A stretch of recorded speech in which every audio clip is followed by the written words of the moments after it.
हम इस वक्त मुस्तफ़ाबाद ईदगाह में हैं, जहां शिव विहार और आसपास के इलाकों से वो मुसलमान जिनके घर लूट लिए गए, जिनके घरों में आगजनी हुई है, वो यहाँ इन राहत कैंपों में इस वक्त है। हमारे साथ इस वक्त एक खातून है जो शिव विहार में रहती थी। हम उनसे जानेंगे कि इस वक्त वहाँ के हालात क्या हैं। उन्होंने किसी से वहाँ बात करने की कोशिश की, क्या उनके घर की हालत है। जी, क्या नाम है आपका? मेरा नाम नूरजहां। अच्छा, कितने लोग थे फैमिली के आपके? वहाँ पर 4 फैमिली थी। वहाँ पर मेरे तो 7 फैमिली थी, 7 बच्चे, मेरे 5 बच्चे थे, 2 हम यहाँ भी थे। तो सबके सब आप यहीं हैं? जी, सब यहीं है। हमारे घर पे कोई नहीं है, हमारे सब यहीं है। तो आपका घर की क्या हालत है? कब निकली थी आप वहाँ से? हम रात के 3 बजे निकले थे। हम किसी पड़ोस के घर में छुपे हुए थे। वहाँ पर हमने बराबर दिल्ली पुलिस को फ़ोन किया गया। 3 बजे से 3 बजे तक रात को हमने यही कहा गया कि हम ठीक है, हम भेज रहे हैं, पुलिस हम भेज रहे हैं, पर हमारा दम घुट गया। बच्चे धुएं में, हमारे सांस नहीं आ रहा था। गीला कपड़े करके हमने बच्चों के मुंह पर रखा अपने। जब रात को हमने अपने भाइयों से, मुसलमान वाले से रिक्वेस्ट करी तो उन्होंने फोर्स भेजी, तो हमें 3 बजे निकाला गया उस घर में से। उस घर में से हम निकाले गए। उसके बाद उसके घर में भी आग लगा दी गई। हम पड़ोस के घर में छिप गए थे। कोई जानी नुकसान तो नहीं हुआ? नहीं, माल का नुकसान हुआ, बस जानी नुकसान नहीं हुआ। किस तारीख में आप आ गई थी वहाँ से? हम आए मंगलवार रात को आए, 3 बजे सुबह में, बुधवार की सुबह हो गई है। अच्छा, अब क्या हालत है आपके घर के लोगों की वहाँ? हालत क्या है, सब जले पड़े हैं। किसी का मन नहीं कर रहा अभी जाने के लिए। जहाँ भी जाएंगे तो दहशत हो रही है। अभी बहुत से लोग कह रहे हैं अभी होली तक मत आओ, ना जाओ। अभी कुछ माहौल का कुछ पता नहीं। वहाँ के लोग जो आपके पड़ोसी थे, उनसे आपने कहा भाई हम आना चाहते हैं, तो क्या कहा उन्होंने? मेरी बात नहीं हुई पड़ोसी से। बाकी जो भी जा रहा हूँ यूँ कह रहा है होली के बाद ही आना, बस अब होली से पहले नहीं जाना। अब होली का इंतजार करते हैं। होली तक क्या हमारे लिए क्या फैसला होता है, क्या हमारी सिक्योरिटी होती है, क्या होता है, हम इसी उस पर बैठे हैं बस। जी, मोहम्मद नौशाद मेरे साथ हैं। ये सुबह से ये जो लोग दंगा पीड़ित लोग हैं, फसाद ज़दगान हैं, इनकी मदद कर रहे हैं सुबह से। हम इनसे जानेंगे कि इस पूरे मामले को, चूँकि शिव विहार के बिल्कुल करीब के इलाके में हैं, यहीं के रिहायशी हैं, ये किस तरह से इसको देखते हैं और अब तक हुआ क्या क्या है। सोमवार को हमारा सालाना इज्तिमा होता है, तो मैं भी और मेरे साथी वहाँ से आ रहे थे। तो जब वहाँ से हम आ रहे थे तो यहाँ पहुँचने के बाद हमें मालूम पड़ा कि यहाँ दंगा हो रहा है।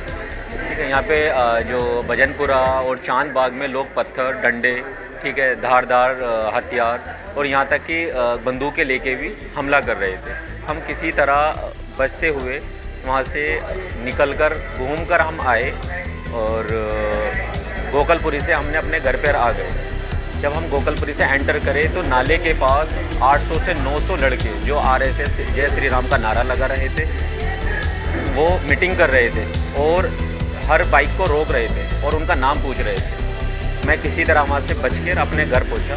अभी तक मुझे वो मंज़र भूलता नहीं हूँ। मुझे रातों को भी सही से नींद भी नहीं आ पा रही है और हमारे जो एरिया में बहुत ज़्यादा खौफ है, क्योंकि यहाँ पे जिस तरह आगजनी हुई, पत्थरबाजी हुई, इतने लोगों को मार दिया गया। मेरे एक साथी थे जो काफ़ी टाइम से हमारे साथ हमारा उठना बैठना था। उनको धारदार चाकू से 8-10 जगह मारा गया और उनका इंतकाल हो गया। अच्छा, जैसे आप इज्तिमा में गए थे, दुआ के बाद आप वापस लौट रहे थे, तो ये एक अफवाह है या इसमें हकीकत है मालूम नहीं कि उधर से आने वाले काफ़ी लोग मिसिंग हैं। वो हकीकत है। अभी बहुत से लोग हैं जिनकी ना तो बॉडी मिली है, ना उनसे फ़ोन कांटेक्ट हो पा रहा है। हमें शक है कि जब हम गोकलपुरी से एंटर करें, जो गंगा विहार का एरिया है, वहाँ 700 से 800 लोग, जो मैंने आपको पहले भी बताया कि वहाँ पे लड़के खड़े हुए थे, कि उन्होंने कुछ उनके साथ अनहोनी ना हुई हो। क्योंकि अभी भी 3 से 4 बंदे हमारे साथ ऐसे हैं जिनका हम कांटेक्ट रेगुलर कोशिश कर रहे हैं और उनका कोई पता नहीं लग रहा। उनके घर वाले बहुत ज़्यादा परेशान हैं।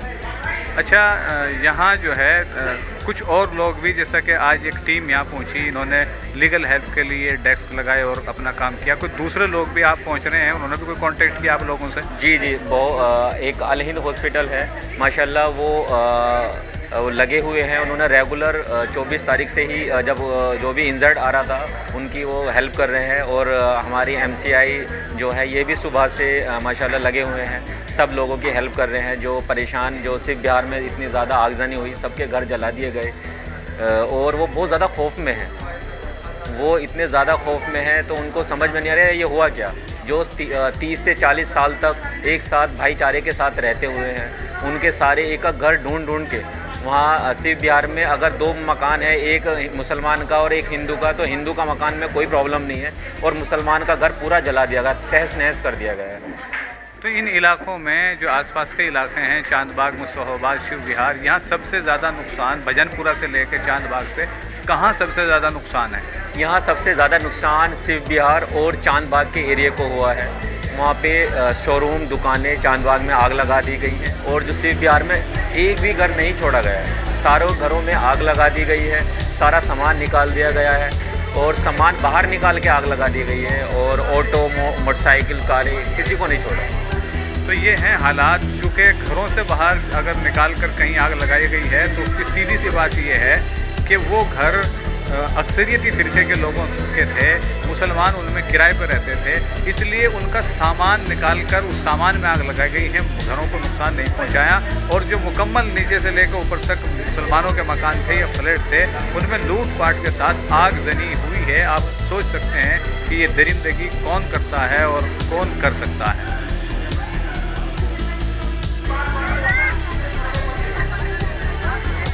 ये मुस्तफाबाद ईदगाह का वो कैंप है जहाँ मुस्तफाबाद, शिव विहार और आसपास के इलाकों से वो घराने जो लूट लिए गए हैं, जिनके घरों में आगजनी हुई है, वो इन राहत कैंपों में इस वक्त मुकीम हैं।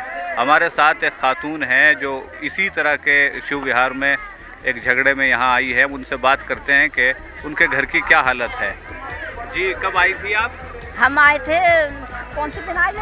मंगलवार दिन आए थे। मेरा नाम बिस्मिल्लाह है, खातून नहीं है। मेरा नाम बिस्मिल्लाह है। मंगलवार दिन निकले थे हम वहाँ से। और पीछे क्या हुआ था वहाँ? ये हुआ था कि मतलब हमारे कुंडा लगा के और अंदर बैठे हुए, तो क्या कहें, वो बाहर से ताला लगा दिया। हमने किसी से लगवा दिया ताला, तो अंदर हम छत पे डुक के बैठ गए। तो आए हिंदू कच्चे वाले, बोले जय सिया राम, मारो मुसलमानों को मारो। अब हमारा मौका आया मारने को, काटो इनको।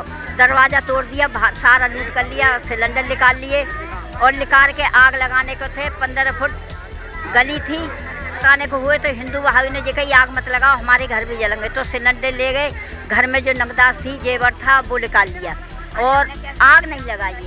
और हम तो यहाँ पर है, पता ना क्या क्या निकाला है। और पीछे मेरी लड़की का घर था, एक गली पीछे मेरी लड़की का है।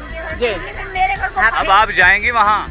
भाई हमें डर लगता है, वहाँ जाने में डर लगता है कि हिम्मत नहीं लगती। अब भी ये कह रहे हैं कि मुसल्ला यहाँ आए तो काट लो। रात एक इधर से ही गया अपनी भैंसों को सानी करने के, एक भैंस रह गई तो उसकी भैंस मतलब सारी ले गए, खोल के सानी करने गया तो 10-20 आदमी आ गए उसे मारने को बेचारे। तो हम कैसे जाने? हुआ बेटा ये बताओ कैसे जाने? छोटे छोटे बच्चे हैं, हमारी 10 लड़कियाँ हैं, नाती पोती हमारी 10 हैं और 3 मेरे लड़के हैं।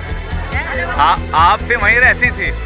मैं भी वहीं रहती थी। अभी एक अंकल गए थे 2-3 दिन बाद अपना घर देखने, तो उनको मारा इतनी बुरी तरह से, उनकी टांग में गोली मार दी। इस वजह से वो जीटीबी हॉस्पिटल में भर्ती हैं।